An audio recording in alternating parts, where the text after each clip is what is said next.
Welcome back to the KAHI Afternoon News. Good afternoon. I am Casey Freelove. Pleased to be joined by Congressman Tom McClintock here on the Voice of the Foothills. Tom, I guess I'll just start with kind of a simple question. I'm reading articles online about the House Democrats' impeachment inquiry, which just resumed this afternoon after around 24 Republicans brought proceedings to a halt earlier in the day by storming into a closed-door deposition with a senior Defense Department official, Laura Cooper, who's overseeing Ukraine policy.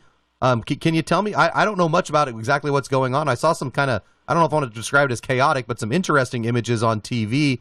What exactly is this all about? Well, this is essentially the result of secret, behind closed door hearings over the impeachment of the president, out of the public eye, without any of the due process rights, which precedent and constitutional law requires to be observed. Simple rights like, first of all, you get to confront your accuser, you get to call witnesses, you get to mount a defense, you get to have your counsel present. All of these things are essential elements of due process. They have always been recognized in impeachment proceedings until now. Now, despite the fact there's no classified material being discussed, a gag order has been placed on the Republicans who are members of that committee, and nobody else is allowed in. I am not a member of the three committees that are meeting. So I not only do I have no say in the matter, I don't even know what's happening. And that is, a number of our folks finally reached a breaking point, and they went down there and did a sit-in. I don't know what's the latest on that. Is it legal what's happening? I mean, are they allowed to? I guess they must be allowed to do it, or they wouldn't be doing it, the Democrats. No, it's not legal. I mean, okay. It's certainly not constitutional, right. And it undermines their whole case. I mean, there is nothing more weighty, short of actually declaring war, than for the Congress to take up the impeachment of the president. That is literally the nullification of a national election, replacing the judgment of 63 million Americans with the judgment of 535. That is something that has to be undertaken with all of the elements of due process involved. The Democrats are practicing none of that. It literally is unprecedented. It is a direct affront to our most fundamental notions of justice and fairness, and I believe it greatly undermines the legitimacy of these proceedings. And by the way, it also undermines the power of their subpoenas. Going back to George Washington, executive privilege covers all communications between the president and his advisors. The one exception is when there is a judicial proceeding that has all of the that's following due process. Although impeachment is not a judicial proceeding, it's a quasi-judicial proceeding. If the House had formally voted to begin an inquiry and extended those due process rights that have been given to every other president who's been impeached, then their subpoenas would have great weight. They have zero weight by circumventing the process that has been established through repeated precedent and Supreme Court rulings. The Supreme Court has ruled that due process has to be extended in these cases, and they're doing none of that. Is it just another case of, look, Democrats, they're going to do anything they can, come hell or high water, to do something to get this president, and again, you're being prevented from doing the business and the job that you guys are all there to do. It's got to be frustrating for you when you want to go to work, you want to do things, and I don't know, every time I look online, there's something else kind of holding up the actual, day-to-day processes of what you folks do or what you're trying to do. I don't think the Democrats want this to be public because their case is so thin. The president did nothing wrong in that conversation with the Ukrainian president.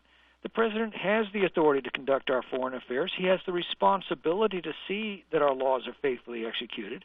And by the way, the 2017 NDAA, which is currently in force, it explicitly requires the president to certify that the Ukrainian government is taking steps to combat corruption before any foreign aid can be released to them. Last year, 3 leading Democratic senators demanded that the Ukrainian government cooperate with the Mueller investigation All the president did was to suggest that they also cooperate with the follow-up investigations. And when you look at how all of this has unfolded, it reeks of setup. I mean, let's start with the fact that there was coordination between this anonymous provocateur and Adam Schiff long before the complaint was filed. Mm-hmm. The provocateur hid it from the inspector general, which is perjury. Schiff lied about it on national TV. The rules that require first-hand knowledge in order to file a whistleblower complaint were mysteriously changed just before the complaint was filed. The inspector general has no authority over the president to begin with, so this is not a legitimate whistleblower complaint to begin with. That's why I call him a provocateur. He is not a whistleblower. He's reported to have political motivations as a past associate of Joe Biden. Nancy Pelosi let it slip that she knew the contents of the conversation before Trump had released them. Wow. And the inspector general deemed the report credible without ever inspecting the actual transcript. So you add all of these things up, it stinks to high heaven. So that is perhaps the reason why the Democrats want to do all of this in secrecy. Just a quick follow-up on something you mentioned. You said that the change to the whistleblower complaint rules, is that a permanent change? Because it seems weird that would come in. I'm glad you pointed that out. Yeah. I just hadn't heard that. The requirements to file a bona fide whistleblower complaint are you have to have direct first-hand knowledge of what it is you're complaining about. Mm-hmm. This provocateur had no first-hand knowledge, and what he did report turned out not to be true when the president released the transcript. For example, he alleged that the president demanded investigation of Joe Biden in exchange for releasing funds. The transcript shows he did no such thing. There was no threat to withhold funds. The context of the conversation was on the entire corruption investigation regarding corrupt interactions between Ukrainian and American officials. Biden was only brought up later as an example. This provocateur said he'd gotten reports from a half a dozen sources. Well, think about that. There were only about a dozen people on that call. That means that half the officials listening to the actual conversation then leaked it to him. That doesn't pass the smell test. No, and we also need to remember the allegations the president was asking them to resolve, that the vice president of the United States threatened to withhold loan guarantees unless the Ukrainian government fired the prosecutor who was investigating corruption charges against Biden's son. And that's not speculation. John Solomon of The Hill reported last week that this was the prosecutor's sworn testimony to a European court. If nothing becomes of this, and I'm guessing, just my personal speculation is that nothing will, you combine that with kind of the infighting already going on with the Democratic candidates who are jockeying for position for a 2020 run. I mean, folks have seen the Tulsi Gabbard, Hillary Clinton thing, I'm sure, if you've been following politics this week. But doesn't this all kind of strengthen the Trump base and the idea of selling to the American people that 4 more years, this guy is certainly a better idea than anything possibly could be offered from the other side?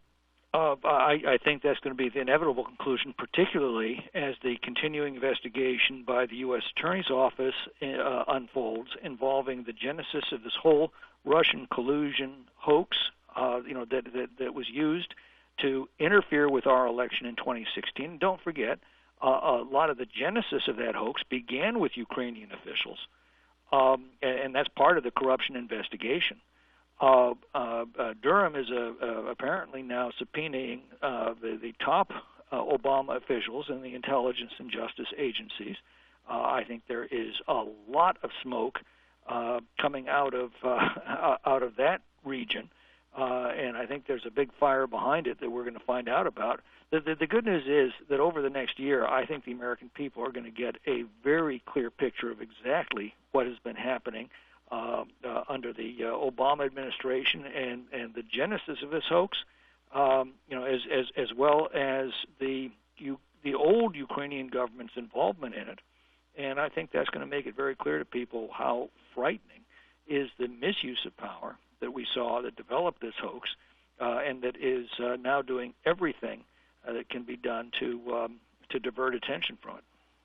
We've been visiting with Congressman Tom McClintock here on KAHI. Great conversation there, Tom. Appreciate you clearing that up for us, and we always appreciate your time. We'll look forward to visiting again soon. I look forward to it, Casey. Thanks for having me. We'll take a quick break and be right back. You're listening to the Voice of the Foothills, 104.5 FM and AM 950 KAHI.